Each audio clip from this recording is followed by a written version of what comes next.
주의 하루 묵상, 오늘은 에베소서 4장 1절 말씀입니다. 먼저 한번 읽어볼까요? 그러므로 주 안에서 갇힌 내가 너희를 권하노니 너희가 부르심을 받은 일에 합당하게 행하여. 이제 에베소서 우리가 그동안 1장에서부터 3장까지의 말씀을 우리가 함께 살펴보았죠. 이제 4장이 시작되는데요. 이제 에베소서 이 말씀이 전환을 맞이하게 됩니다. 1장부터 3장까지의 내용, 그리고 4장은요, 이 1장부터 3장의 내용을 받아서 이제 그에 합당한 이제 삶을 살아갈 것을 이제 권하는 내용으로서 이제 담겨져 있습니다. 그래서 4장 1절은 이제 그러므로 이렇게 시작하는 거예요. 보통 이게 바울 서신의 특징인데요. 그러니까 앞에를 전제로 하는 거죠. 그러니까 하나님이 이렇게 하셨으니 너희는 이제 이렇게 살아라. 이런 구도가 있는 거예요. 그러니까 1장부터 3장의 내용을 가지고 우리는 이것을 근거하여서 이제 4장에서 이제 말하는 바, 사도 바울이 이제 권하는 거죠. 권하다. 뭐 더 강하게 말하면 명령하다 이렇게 될 텐데, 그리고 부르심을 받은 일, 우리가 어떤 존재인지를 이제 알므로, 믿음으로 그 존재에 합당한 삶을 살아라 이렇게 권해주는 거예요. 어떻게 권해줄 수 있냐면 우리가 이제 새로운 존재가 되었거든요. 이게 로마서에서도 잘 나옵니다. 로마서 12장 1절에서도, 로마서도 1장부터 11장까지가 하나고요. 또 12장부터 이제 전환이 이루어지는 거예요. 그러므로 이렇게 시작하면서 앞의 내용을 전제로 하여서 이제 형제들아 내가 하나님의 모든 자비하심으로 너희를 권하노니, 이렇게 권한다라는 게 나오죠. 너희 몸을 하나님이 기뻐하시는 거룩한 산 제물로 드리라.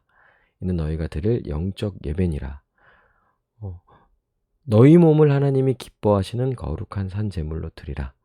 어떻게 우리가 우리의 몸을 하나님이 기뻐하시는 거룩한 산 제물로 드릴 수 있습니까? 그것은 1장부터 11장까지의 내용, 즉 복음의 은혜로 말미암아, 예수 그리스도를 믿음으로 말미암아 이제 구원을 받았기에 우리는 이제 하나님이 기뻐하시는 거룩한 산 제물로서 우리의 몸을 드릴 수 있게 되는 거예요. 그러니까 이 12장 1절의 이 말씀의 의미를 이해하려면 1장부터 11장까지의 내용을 우리가 이제 알아야겠죠. 신앙생활이 이와 같은 거예요. 결국 우리는 이제 어떤 삶을 살아내야 하는 거죠. 살아가는 거고요. 어떤 성경에서 말하는 바, 주님의 뜻대로 우리가 순종하며 살아가야 하는 거예요. 그런데 우리가 그렇게 살아갈 수 있는 것은 우리가 행하는 것이지만 그 행함을 가능하게 하는 전제가 있는 거죠. 먼저는 하나님이 행하신 일이 있는 거예요. 하나님이 구원하신 것이고 우리를 존재를 완전히 바꾸신 것이죠. 새로운 존재가 되게 하신 거예요. 그리고 그렇게 명령하신 대로 하나님이 우리에게 말씀하시는 대로 살아갈 수 있는 모든 것이 갖춰진 거죠. 이것에 대한 반응은 이제 믿음이고요. 우린 이것을 이제 믿음으로 받게 됩니다. 믿는다라는 것은 그것이 우리 가운데 실제로 이루어진 일과 차이가 없는 거예요. 우리는 믿음으로 인식하고 믿음으로 살아가게 되는 것이죠.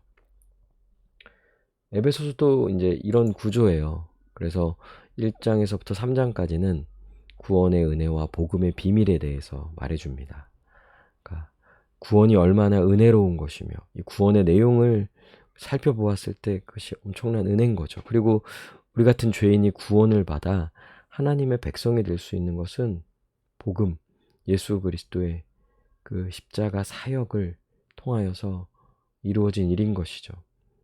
그리고 이 일은 하나님이 창세전부터도 계획하시고 준비하시고 또 예수 그리스도께서 오심으로 이것을 성취하셨고 또 성령을 통하여서 그리스도가 이루신 모든 것이 이제 믿는 자에게 또 우리에게 이렇게 적용되어지는 거죠.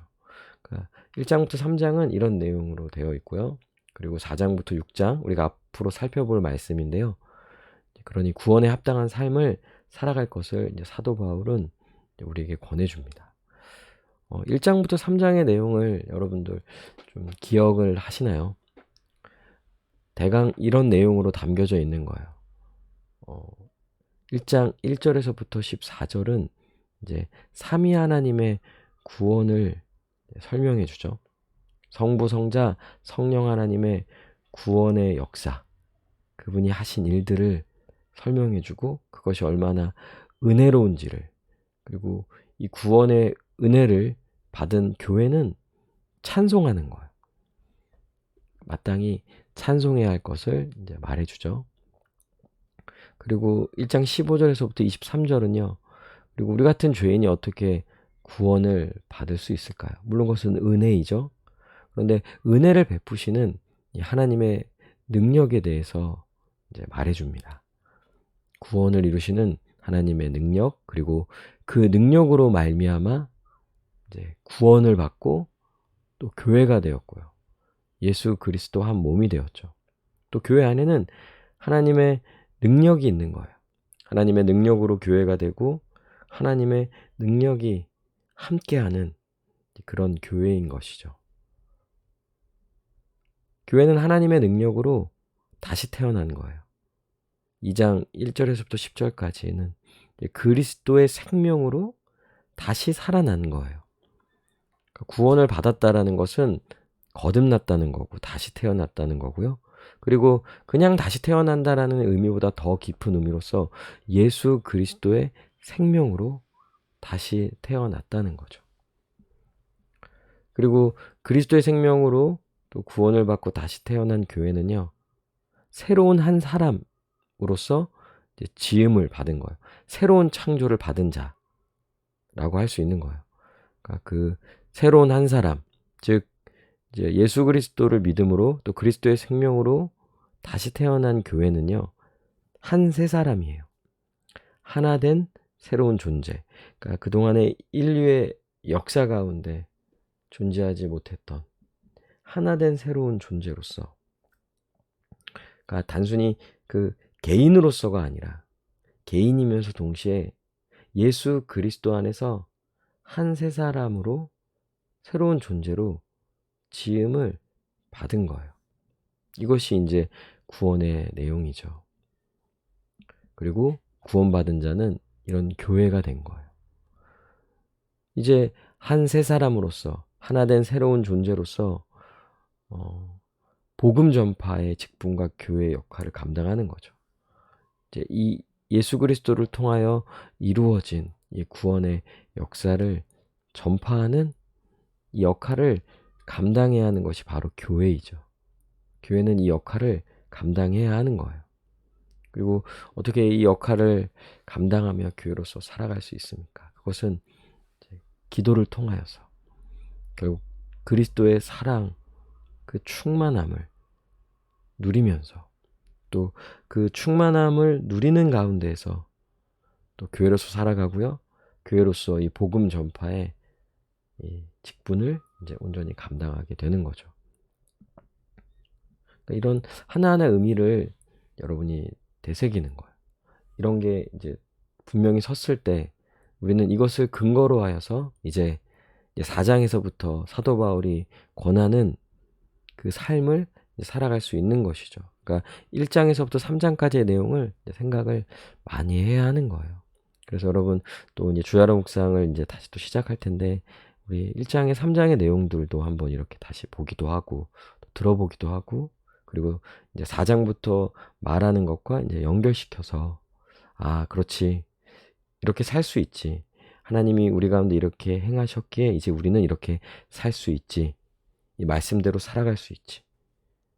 이렇게 믿고 또 이 믿음으로 이제 반응하여 이제 순종함으로 나아가게 되는 것이죠. 우리 함께 기도합시다. 성경 말씀을 근거하고 의지하고 붙잡으며 살 수 있도록 말씀을 더욱 깨닫게 하시고 믿게 해달라고. 다시 이제 에베소서 말씀을 우리 함께 나눌 텐데 이 말씀을 더 분명히 깨닫고 또 믿고 순종하며 나아갈 수 있도록 그래서 말씀에 합당한 삶을 살아가는 우리 모두가 되게 해달라고 우리 이 시간 함께 말씀 붙잡고 기도하도록 하겠습니다.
기도합니다. 하나님, 주님의 말씀에 순종하며 부르심에 합당한 자, 주님이 우리 가운데 베풀어 주신 그 구원을 받은 자로서 합당하게 살아갈 수 있도록 은혜를 주시고 주의 말씀을 더 깨닫게 하시고 주님의 말씀에 순종하며 살아갈 수 있도록 인도하여 주시옵소서. 감사드리며 예수님의 이름으로 기도합니다. 아멘. 오늘도 주님 안에서 승리하세요.